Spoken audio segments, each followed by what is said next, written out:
Okay, so these lipoproteins, which carry dietary fat in a chylomicron from the small intestine to your body, and I don't, I try not to focus on VLDL, even though that's the particle that leaves the liver with the fat your liver makes. It does become the LDL, and that's what doctors actually worry about when they're worrying about your risk for heart disease. They actually don't measure chylomicrons because you should not have eaten before you had a blood draw, right? You should be fasted. There should be no chylomicrons in your blood when you have a blood draw, because chylomicrons carry dietary fat. They measure your total cholesterol, which is kind of like your HDL and your LDL. They measure some other stuff, but they focus on HDL and LDL. Again, these are just shipping containers. LDL ships to the body, HDL ships back to the liver. But when you look in heart disease plaques in the arteries, they tend to have a lot of LDL. So that's why we call it the bad cholesterol.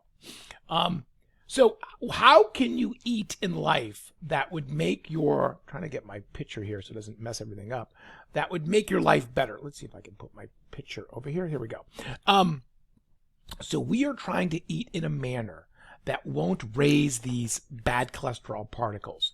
And we know if you eat a lot of saturated fat, that will. So the solid animal fats, some of the solid plant fats, I know palm oil and coconut oil are very popular, but they haven't been around that long in terms of the quantities that people are eating.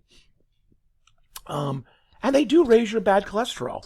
Trans fats, which we find in hydrogenated fat foods like ramen and pastries and the powdered creamers for coffee, those are really bad. They raise your bad cholesterol, LDL, and they lower your good cholesterol, which, if you look at this little chart here, nothing does except trans fats.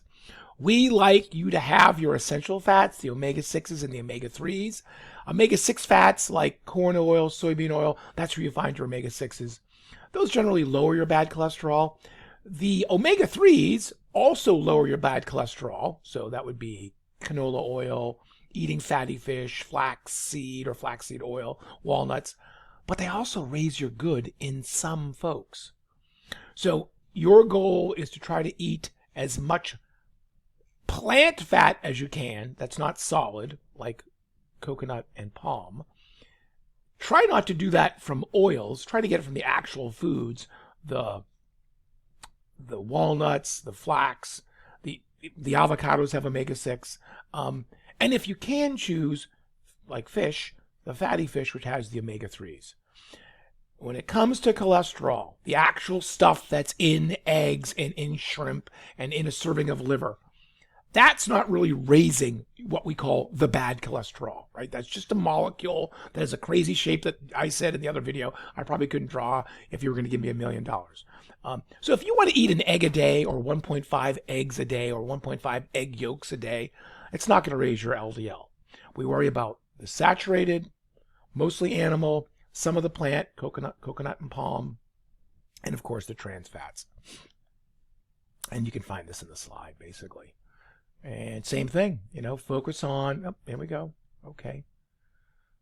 All right, let's talk about fat use. So it's probably true that if you are a trained athlete, there's going to be some things about you that are true.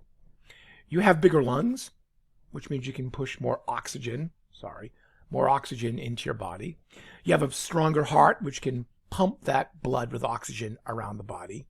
Your muscle tissues actually have more capillaries. We see that in bodybuilders and in soccer players. You look in the legs, there's capillaries everywhere to go from the artery down into the muscle tissue with oxygen and glucose, right?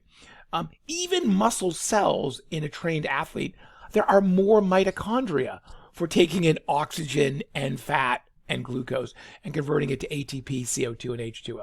So you definitely burn more fat as a trained athlete. And the beauty is, at whatever your activity level, it means you're using less carbohydrate, which means you can hold on to the carbohydrate you have to keep exercising longer. Trained athletes get more oxygen to their body, are more likely to be aerobic versus an untrained athlete who is anaerobic. They just can't get the oxygen to their muscle tissues. And you're able to kind of keep sipping on body fat when other folks can't. But what about fat in terms of performance? Does it actually have an effect? And the truth is it really doesn't. We don't like a high-fat meal before exercise because Fat takes a while to digest, and the fat you eat cannot be burned. It's floating around in a chylomicron. And a high-fat meal, by the way, means you're not eating a high-carbohydrate diet. So before, during, and after exercise, we don't like to see a lot of fat. And I know there are folks who take their medium-chain triglycerides and whatever, but the truth is they might have an effect in an elite athlete, and they might not.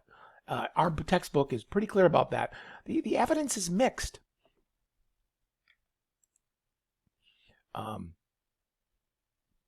Same kind of thing. There's your medium chain triglycerides. So I don't want to belabor the point.